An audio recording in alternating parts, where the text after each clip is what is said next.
Good morning, gang. David Guppelt, Thinker Farmer here. It's Thanksgiving Day, and I'm here in Florida visiting a fellow farm friend, a farmer here in Live Oak, Florida. Dennis, would you say hello to YouTube, please? Hey there, everybody. You've been a farmer now, Dennis. The name of your farm is Full Circle Farms, and your family, I'm going to try to say the name, Stoltzfoos. Your family's originally from the PA area. Would you kind of share your background or your story, that kind of how you've come to regenerative farming? Sure. So I was raised on a chemical farm. I spent the first 20 years of my life there. I was raised Amish Mennonite. I'm the youngest of 11 kids. My dad loved chemicals. He loved the latest, greatest machinery, everything. We tilled and planted and stored up in barns and milked 100 cows and sold milk. We barely had the idea that we were producing food, but that's what we did.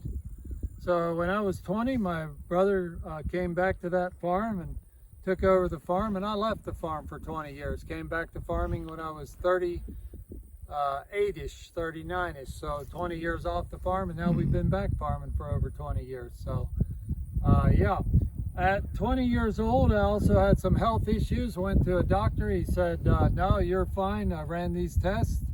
Pay the girl on the way out $300. I said, no, doc, I'm not fine. You got to help me. He said, no, it's all in your head. Go see a psychologist. And in retrospect, yeah, there were some emotional knots I was tied up in, and I did spend some time in a really good Christian support group. It really helped me a lot. Yeah. You get, Paul said to Timothy, you wish that you prosper and be in health even as your soul prospers. Your soul is your mind, will, and emotions. So that Christian support group did help a lot, but real food is really where it really improved my physical health. I was raised on junk, margarine, box cereal, just lots of sugar, pies, cookies, cakes, and ice cream on top of meat and potatoes. That was chemically grown. So had all kind of health issues at 20, and when that doctor said, see a psychologist, I said to myself, nobody in the room with me, but I said, if that educated idiot won't help me, I'll have to read and figure this out myself. So for 42 years, I've been reading and figuring it out myself. And the biggest blessing came along 30 years ago about meeting Sally Fallon, and the work of Weston A. Price has been just really good for my health. I tried vegetarianism, tried all kind of things, went down a lot of bunny trails, but the work of Weston A. Price has really been amazing for me. Today I'm married, have 8 kids. We've had 8 kids at home births, no incidents whatsoever. Everyone just a perfect, healthy birth. Yeah. Our kids are healthy. We've never taken a child to the doctor or emergency room for ill health. It's always been 3 times for broken bones only. We don't have a pediatrician. I'm not telling you to live this way. I'm telling you what worked for me.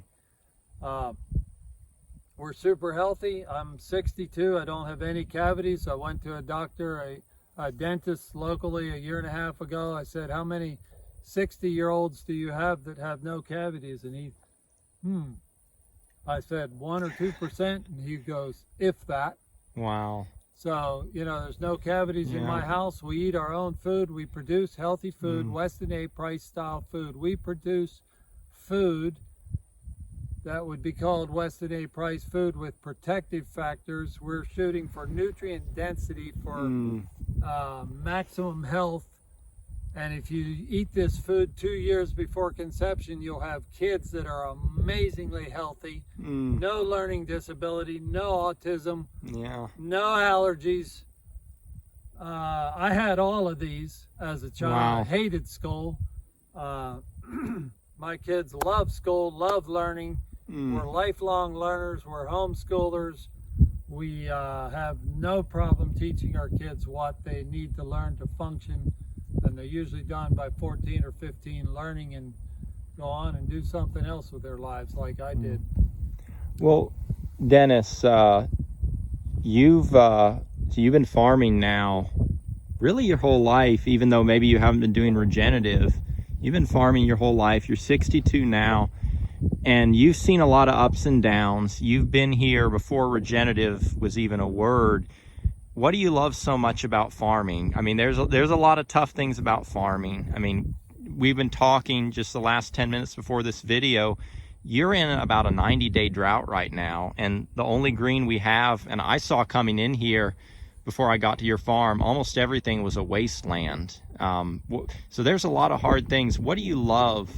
What gets you up in the morning to do farming? Yeah, so we're in a wicked drought, no doubt. We're on irrigated land right here, and we have a little bit of growth, but we're largely feeding hay right now. What I like about regenerative farming, when I was a kid, the soil was hard, and those Lancaster County, Pennsylvania hills, the water would run down and make gullies, and the land was just dead, and there were no earthworms, there was no life in the soil, and we were not producing nutrient-dense food. You know, 1 in 200 people got cancer 100 years ago. Today it's 1 in 2 people get cancer. So I get up in the morning, and what I like about what I do today is I'm producing food that helps people either heal from cancer, prevent cancer, or number 3, have super healthy kids, which I have 8 of them. That's what gets me up in the morning, just the stories I hear. We sell everything we produce on this farm direct to the end consumer, no middleman. And we hear a lot of stories about people that just have renewed health, vigor, energy, healing of diseases or problems like Piper. Our interns presently brought a 4-year-old daughter with eczema, just miserable to the point of scratching herself until she bleeds sometimes. And that's gone in just the last half a year, just gone. And that's what gets me up in the morning, just those stories of children that struggled in school like I did, and now they're eating healthy fat and nutrient-dense food instead of box cereal. Yeah. And they can think, they can learn again, and they can focus. Their focus is good, and they're healthy. Yeah. That's what gets me up in the morning. Healing of the land and healing of people. Amen. Well, Dennis, the wind's starting to pick up a little. One last question for you. What do you see to the future? What would be your goal for your farm to the future? We'll pass it on to the next generation and grow it. We can't produce it fast enough. We're doing $1 million a year in gross sales, but it's not enough. People want more, and people deserve better, and I want to just continue it and pass it on to somebody that will continue the work that we started. If not one of my kids, it'll be an intern like we have now that wants to come along and do something good and continue to heal people. But my kids all love farming. They all want to farm, but of course what they do, I have 6 daughters and 2 boys. What they end up doing, who knows? There's other attractive things. You don't get rich in farming. Right, you do right. some other things, so maybe they'll find something else. But it's not about riches either. It's about, you know, we're not poor either. Riches are more than money, but we have those other riches. We have health. If you millions don't mean a thing if you don't have your health. That's right. And you can't buy it back once you're on the cliff and part way over. You can't buy it back. It's too late. So it's too late. So I guess my future would just be passing it on to the next generation. We've planted 3,000 trees in the 20 years we've been here. So I hope somebody will, you know, harvest the fruit off of those and nuts off of those and enjoy them for many generations, you know. Well, Dennis, I'll just close the video saying this from my standpoint. I've only been here one other time 4 years ago before I even had the channel, and both times I've really been impressed, not just with you're very passionate about farming and good food. You're very straight in doing what you do with people. You're very open and honest, and you've got a beautiful family. So you're definitely leaving the world in a better place. I hope people enjoy this video. Thank you so much for being on the channel. I know some people are going to enjoy this. If you had any last thoughts you wanted to share, you're welcome to. You're not going to find health in a grocery store. That food is produced under least cost productions. In other words, the farmer uses the least cost to make a food. Whatever it is, 99% of the food in the grocery store is least cost production methods. Ours is spare no expense to make the healthiest, most nutrient dense. And frankly, we believe we have value. Yeah. I mean, it produces health instead of sickness. So, yeah, that's my parting shot. Buy from a local farm. Get food straight from the farmer that you can look into his eyes and know and trust that he's not loading it with chemicals and that there's some nutrient density. And that will produce health. Eat that food. If you can't find it locally, have it shipped in.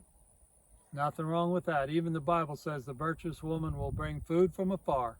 That meant something different in those times, but it's still true. We bring food from afar, and we're lazy today. We can do it easily, right? We can do it really easily today. It's just a matter of changing.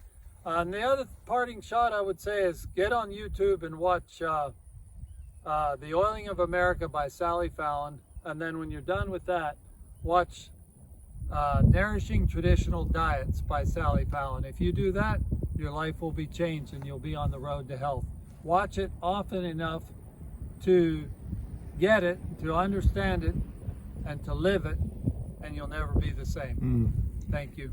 All righty, and with that, blessings for the journey, gang, and keep it real.